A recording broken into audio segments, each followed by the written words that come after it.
नमस्कार, स्वागत है आप सभी का। मैं हूं आपके साथ कुमार कुणाल धीरज। खबरों की शुरुआत इस वक्त की बड़ी खबर से करेंगे। बिहार से, जहां वोटर लिस्ट में को लेकर बिहार से यह बड़ी खबर है। बिहार में विपक्षी दलों का चक्का जाम है। पटना जहानाबाद में ट्रेनें रोकी गई और सड़कों पर खूब बवाल भी है।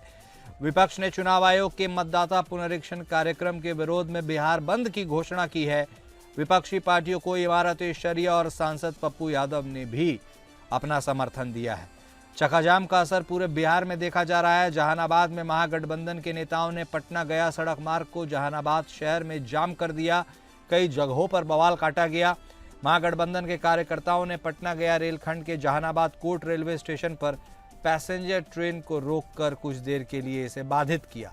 बाद में ट्रेन अपने गंतव्य के लिए रवाना हुई। इस मौके पर रेल पुलिस ने महागठबंधन के कार्यकर्ताओं को समझा बुझाकर रेलवे ट्रैक से हटाया। इस मौके पर छात्र राजद के नेता शैलेश कुमार यादव ने कहा कि चुनाव आयोग एनडीए सरकार के बहकावे में आकर एक साजिश के तहत मतदाताओं का नाम वोटर लिस्ट से हटाने का प्रयास कर रही है। हम लोग इसे कभी बर्दाश्त नहीं करेंगे। तो यह बड़ी खबर वोटर लिस्ट को लेकर बिहार से। बिहार में विपक्षी दलों का चक्का जाम है और पटना जहानाबाद में ट्रेनें रोकी गई, सड़कों पर बवाल काटा जा रहा है और चुनाव आयोग के मतदाता पुनरीक्षण कार्यक्रम के विरोध में यह पूरी प्रतिक्रिया है।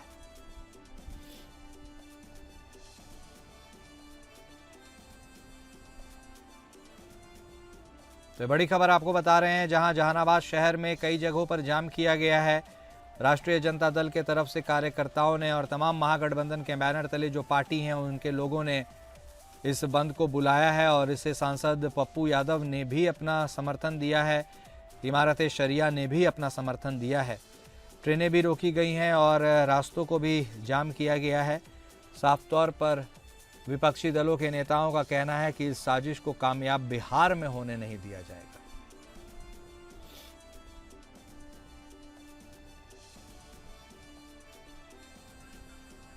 हमारे संवाददाता मोहम्मद दानिश हमारे साथ फोन लाइन पर जुड़ गए, उनसे बातचीत करेंगे। दानिश, जब से चुनाव आयोग की तरफ से यह फरमान आया है, गांव के ग्रामीण बोलिए या सड़क पर रहने वाले लोग सब इसी परेशानी में जुड़े हैं कि कागज कैसे जमा कराना है और शायद इसी को महागठबंधन भाप गया है। उस पूरे विरोध प्रदर्शन और महाजाम को लेकर क्या जानकारी आपके पास है? जी कुणाल, देखिए, जब से ये आदेश जारी हुआ कि पेपर के साथ साथ अपने सत्यापन देना है, उसके बाद जो है ग्रामीण में भी आक्रोश देखा जा रहा है कि जब वैसे ग्रामीण जहाँ पर हर साल बाढ़ के पानी आती है तो लोग पेपर कहाँ से देंगे, ये उन लोग का प्रश्न था। साथ ही आज जो बिहार बंद है उसको खासकर देखा जा रहा है कि सुबह 6 ही वजह से जो है पूरे बिहार में इसका असर देखने को मिल रहा है। जो सभी तरह की गाड़ी को रोका जा रहा है, सिर्फ और सिर्फ 2 गाड़ी, इमरजेंसी गाड़ी को छोड़ा जा रहा है और प्रशासन की जो गाड़ी है उसको भी रोका जा रहा है। गोपालगंज से लेके हाजीपुर से लेके यहाँ पर प्रशासन की गाड़ी को भी रोका गया। एसडीएम की गाड़ी को जो है नहीं निकलने दिया गया है। साथ ही जितने भी महागठबंधन के कार्यकर्ता है वो सब रोड पर सुबह 6 बजे से जो है इसको सफल बनाने में लगे हुए हैं और कहीं न कहीं लोगों का मांग है कि इसको रद्द किया जाए। और क्योंकि चुनाव आयोग की तरफ से ये भी बयान दिया गया है कि अभी ना आप अपने साथ कुछ पेपर अपडेट मत दीजिए, सिर्फ और सिर्फ फॉर्म भर के ही दे दीजिए बीएलओ को। उसके बाद जो है जैसे बीएलओ अपने स्तर से काम कर लेंगे। लेकिन कुछ भी क्लियर कट गाइडलाइन है कहाँ? और ऐसे में आम लोगों के साथ विपक्षी दलों के नेता क्या यह भाप गए हैं? क्योंकि वह कह रहे हैं कि जैसे महाराष्ट्र और हरियाणा में हुआ है, वोटर लिस्ट से नाम हटाए गए, वैसा बिहार में नहीं होने दिया जाएगा।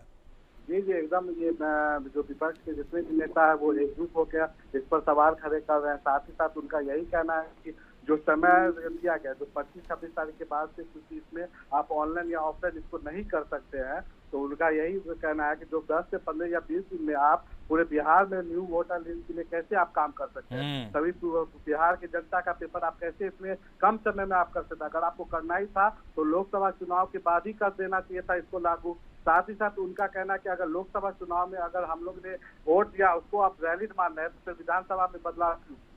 सही बात है। बहुत शुक्रिया दानिश हमारे साथ जुड़ने के लिए और विस्तार से बातचीत करने के लिए। हमारे संवाददाता मोहम्मद दानिश जो साफ तौर पर बता रहे थे कि कितनी उहापोह की स्थिति है खासकर बिहार में और लोगों को यह लग रहा है कि किसी तरह किसी बहाने वोटर लिस्ट में गड़बड़ी कर लोगों के नाम काट दिए जाएंगे और बहुत बड़ी संख्या में लोग मताधिकार से वंचित भी रह सकते हैं।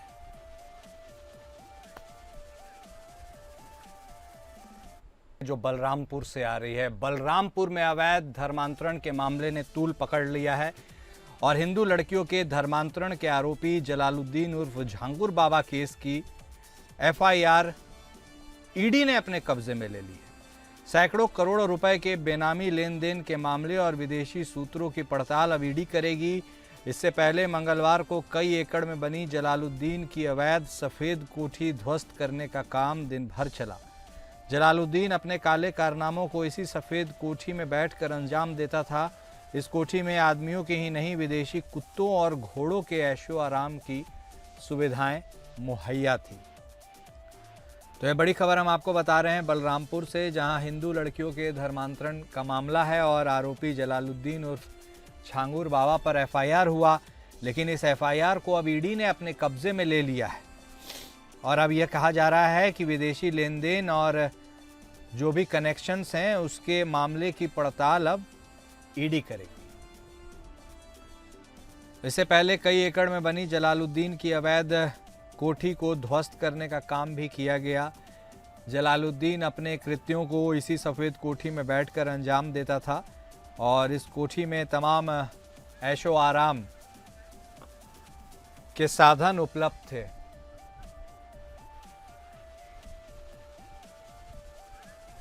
हमारे साथ हमारे विशेष संवाददाता आनंद सिंह इस खबर पर जुड़ गए हैं, उनसे बातचीत करेंगे। आनंद, तो जिस तरह से जलालुद्दीन के ऊपर पुलिस का तो शिकंजा कस ही रहा था, अब ईडी का भी शिकंजा कस गया है। साफ तौर पर कहा जाए अब मुश्किल में है झांगुर बाबा। बिल्कुल। देखिए कुणाल, क्योंकि मामला जो ये पूरा प्रकरण सामने आया है उसमें एक मामला विदेशी लेन देन का भी है कि किस तरह से बाहर से पैसा यहाँ के खातों में आया है, चाहे वो जलालुद्दीन यानी झांगुर बाबा हो या उसके जो सहयोगी रहे हों।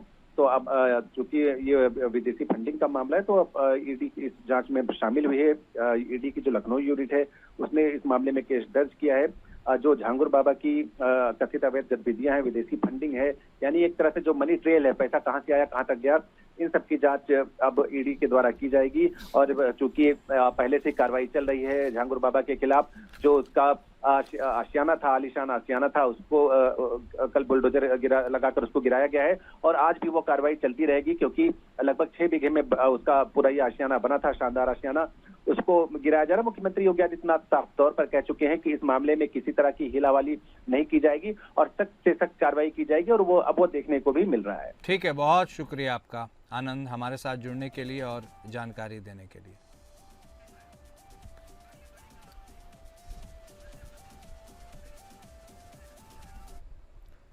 और इस बीच अगली बड़ी खबर मध्य प्रदेश से आ रही है, जहां इंदौर के कार्टूनिस्ट हेमंत मालवीय को मध्य प्रदेश हाईकोर्ट से उस समय बड़ा झटका लगा जब कोर्ट ने उनके विवादास्पद कार्टून को लेकर अग्रिम जमानत याचिका खारिज कर दी। 3 जुलाई को दिए गए आदेश में न्यायमूर्ति सुबोध अभयंकर ने कहा कि मालवीय ने अभिव्यक्ति की स्वतंत्रता का दुरुपयोग किया है और उन्हें विवादित कैरिकेचर बनाते समय विवेक का इस्तेमाल करना चाहिए था। बार एंड बेंच की रिपोर्ट के मुताबिक कोर्ट ने कहा कि मालवीय ने अभिव्यक्ति की स्वतंत्रता की सीमाएं पार कर दी हैं। इस टिप्पणी के साथ ही कोर्ट ने उन्हें हिरासत में लेकर पूछताछ की आवश्यकता भी जताई। कोर्ट ने यह भी जोड़ा कि भगवान शिव से जुड़ी आपत्तिजनक पंक्तियां इस पोस्ट को और अधिक अस्थिर और आपत्तिजनक बनाती हैं। तो ये बड़ी खबर हम आपको बता रहे हैं कार्टूनिस्ट हेमंत मालवीय से जुड़ी हुई, जहां उन्हें झटका लगा है। अग्रिम जमानत देने से मध्य प्रदेश हाईकोर्ट ने इनकार कर दिया है और कोर्ट का साफ तौर पर कहना है कि मालवीय ने अभिव्यक्ति की स्वतंत्रता का दुरुपयोग किया है।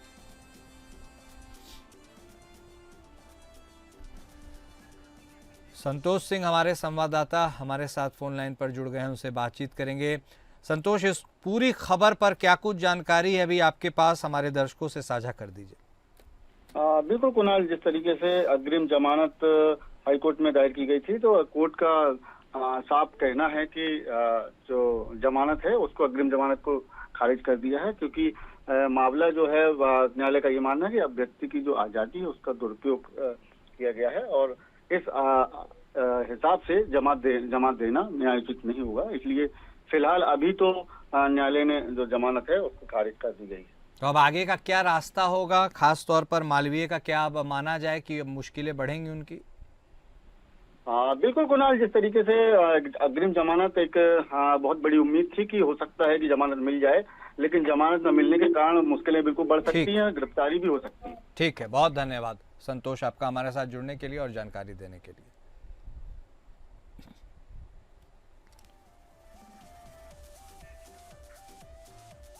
तो हमारे संवाददाता संतोष बता रहे थे कि किस तरह अब संभवतः गिरफ्तारी भी हो सकती है हेमंत मालवीय की, और साफ तौर पर इससे समझा जा सकता है कि अब उनकी तकलीफ बढ़ सकती है इस पूरे मामले में, क्योंकि न्यायमूर्ति सुबोध अभ्यंकर ने कहा है कि अभिव्यक्ति की स्वतंत्रता का दुरुपयोग किया गया है और विवादित कैरिकेचर बनाते समय उन्हें विवेक का इस्तेमाल करना चाहिए था।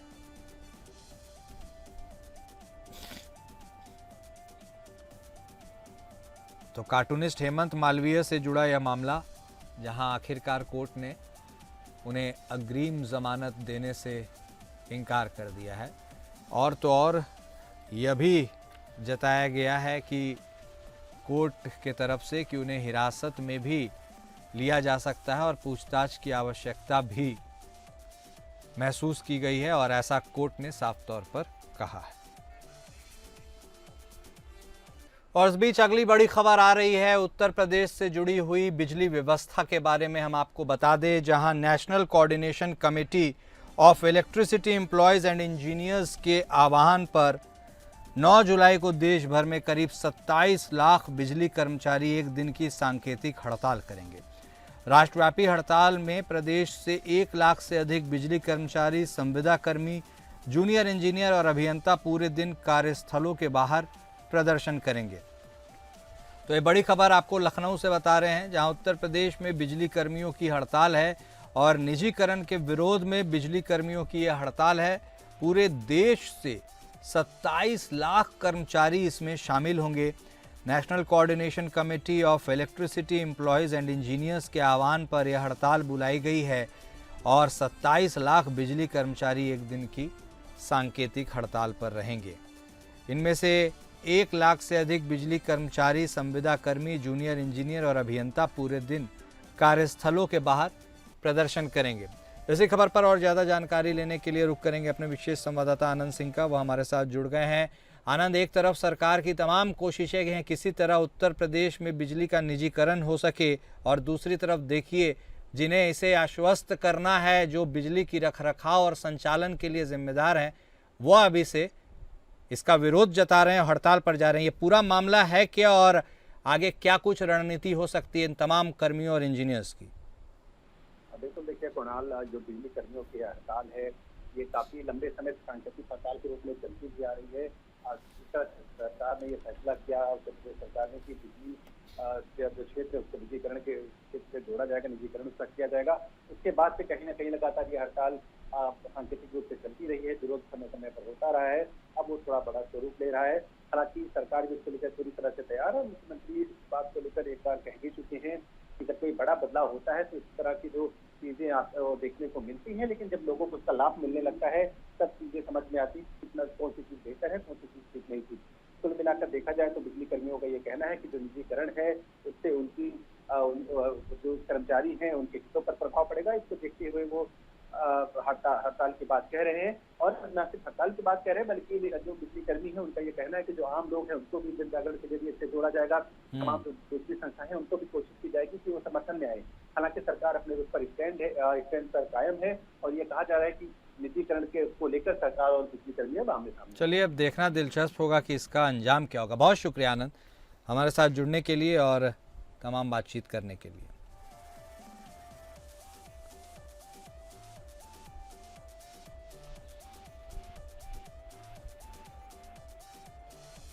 तो हमारे विशेष संवाददाता आनंद सिंह बता रहे थे कि एक तरफ सरकार भी अपने स्टैंड पर कायम है और दूसरे तरफ ये तमाम कर्मचारी और इंजीनियर्स भी अपने स्टैंड पर कायम है, तो एक टसल की स्थिति तो ज़रूर उत्पन्न हो गई है।